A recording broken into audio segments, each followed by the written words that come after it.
Alright everybody, happy 4th of July. It's July 4th, 2022. This past season, the 2021 deer season, we were pretty productive. Myself and Rick both harvested deer. We had some very unfortunate happenings where we had a mature buck come through, and through my impatience and getting frantic and all around excited, I ended up placing a bad shot on the animal.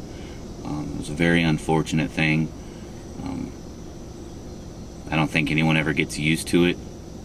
I don't think anyone ever wants to get used to it. It's a feeling that no one likes, and it's a situation that no one wants to be in.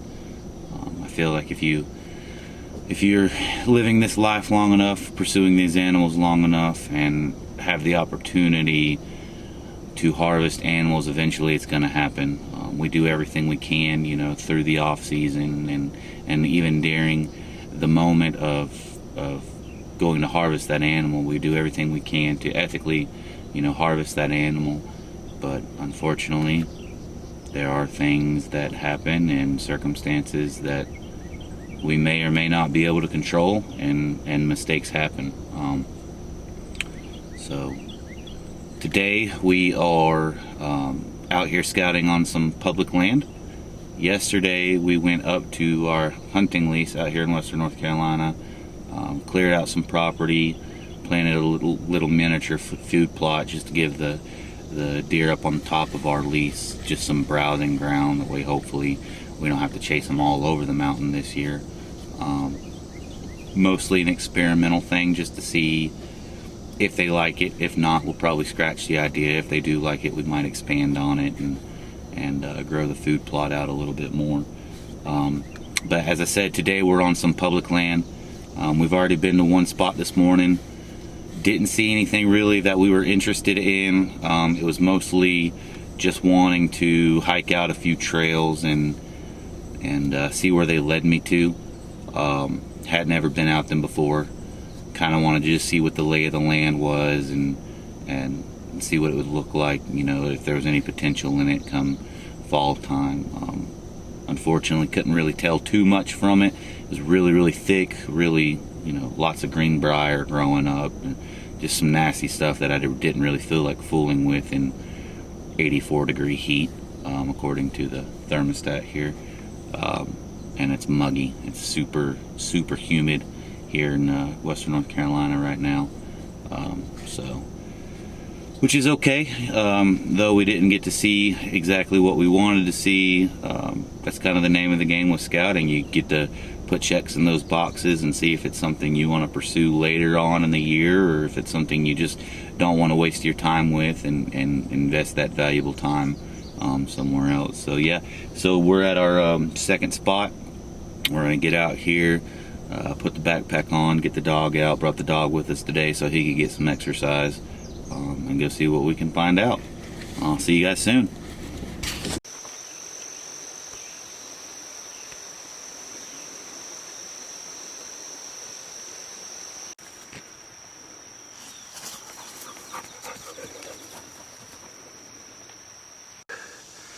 We've started in on our second spot of the day. Forgive me, I'm a little bit winded.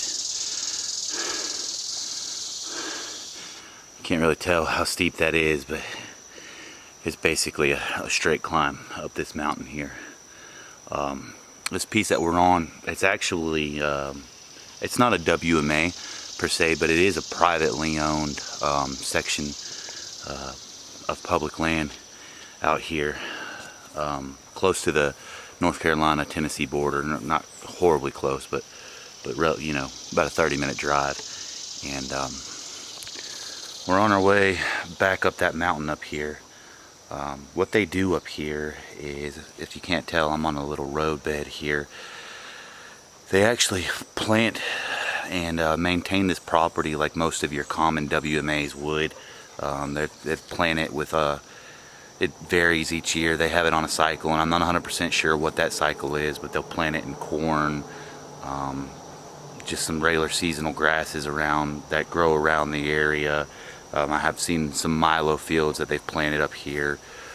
They do a really good job managing this piece of property. As a matter of fact, the whole way up this little access road so far, we have been seeing a lot of doe tracks, kind of some wet ground right now. We've had some rain here recently, so I've been seeing some relatively fresh doe track. Now, I'm not expecting with the summer sign that I have here be exactly what's happening in the fall whenever it comes time to hunt.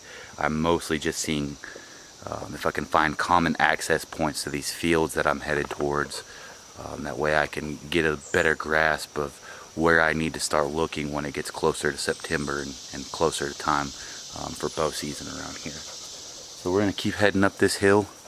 Hopefully our lungs will hold out. The dog's just kind of looking at me like I'm an idiot, but he's got 4 legs and I got 2. So let's see what we can get into.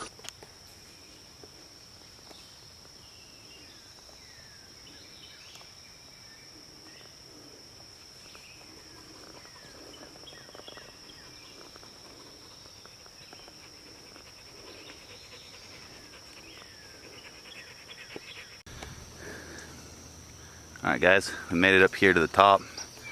I'm not gonna lie, I forgot how brutal that hike is. But found out what they have planted up here in this little section of this public land this year.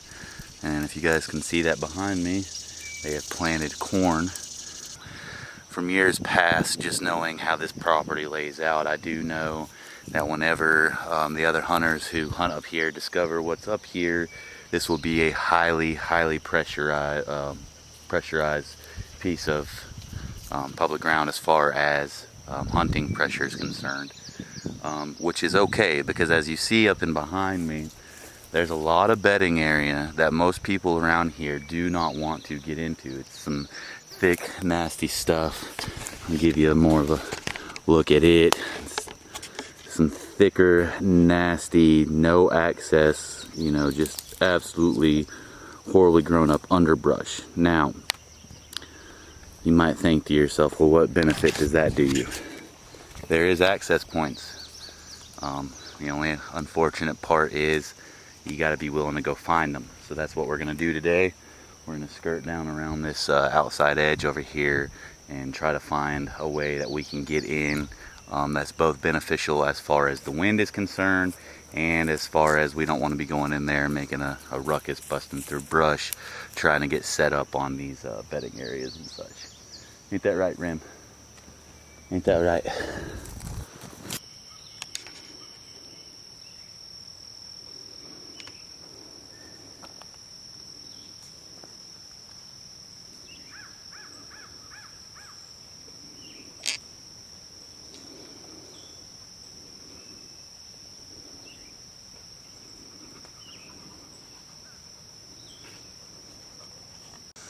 So we made it around the outside edge of that field. We slipped down in here a good ways. We have found a little access point. It's probably not gonna work most days just because of the way I have to come into it. I kind of expose myself to anything bedded up in the thick stuff that I was showing you guys a few seconds ago. But if you look right through there, we have a pretty worn out trail. You northern guys, or guys who are fortunate enough to be on average size, heavier deer, might not think that that's much, but for here in Appalachia, if you're thinking about hunting these Appalachian mountains, that's a pretty good sized trail. Our deer tend to stay smaller as far as body weight, so if you see something like that, you need to be jumping all over it. It's going right out in front of me out here. You can't see that obviously, but back behind the camera I can see where the trail's running through. I do know of another way to access to this point.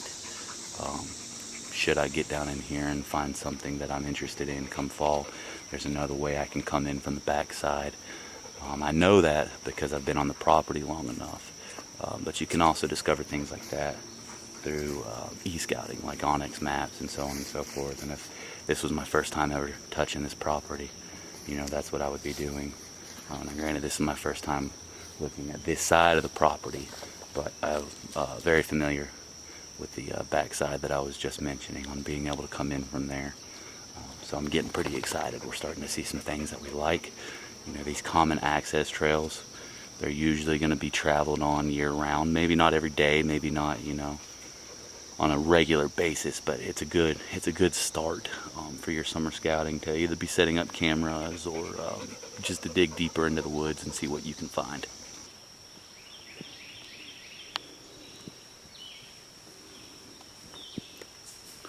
This is an example of one of those small deer trails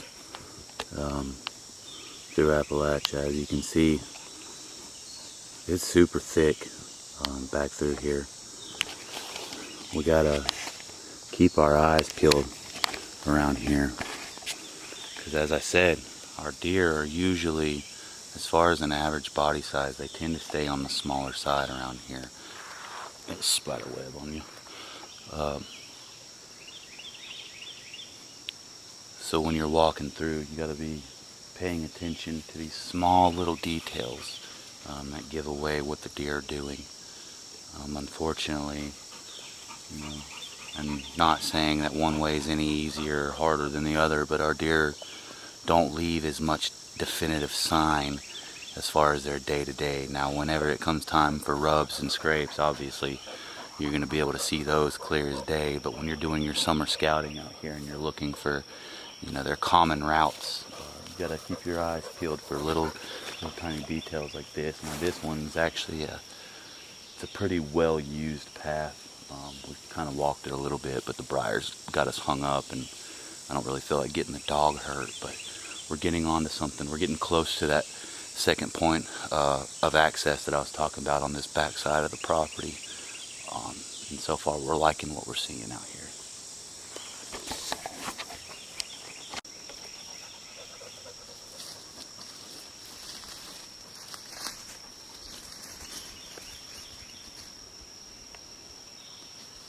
We've made it all the way back over my shoulder here.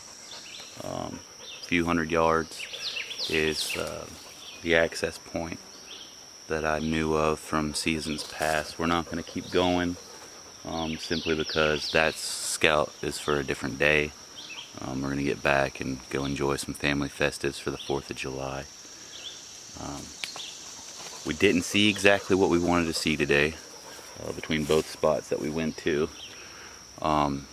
which is not necessarily a bad thing. As I mentioned earlier, you got to be able to mark those boxes off, check those boxes off, and figure out what you want to invest your time into. Not saying that I won't come up here. I can definitely see where deer have been accessing through many trails, deer trails that we have noticed through here. But we did not see any really good buck sign. We didn't see the common buck beds that we're looking for. I'm thinking most of this is going to be a family group of does through here, which is something for us to think about. We do like to fill doe tags. Wonderful freezer meat, and I'm a firm believer that you need to keep the doe population in check so you can have your balances between bucks and does. So we might come back in here during that the first early bow season around here and get deeper in and harvest a few does. But for now, we're going to back on out of here and chalk this one up as a maybe. This will probably be a last-ditch effort type deal through here. I really appreciate you guys tagging along with me today. I know it was mostly me just running my mouth, but I just wanted to give you guys an insight of what Appalachian hunting looks like during our summer scouting seasons. It's hot, it's humid, there's bugs everywhere. You guys, if you come out here and you're planning on hunting, or if you're living around here and you're in your summer scouting, please be careful with the bugs, especially these ticks out here. Be treating your clothes with some permethrin, or we're not really worried about scent this time of year, so use some sort of spray, whatever works for you. Permethrin seems to work really well. We soak our clothes in it and let it dry, and we're usually pretty good for almost the entire season of summer scouting. I mean, we'll definitely treat our clothes here and there. I'd rather be safe than sorry, but Guys, we really appreciate you coming out here. And until next time, see you on the hill.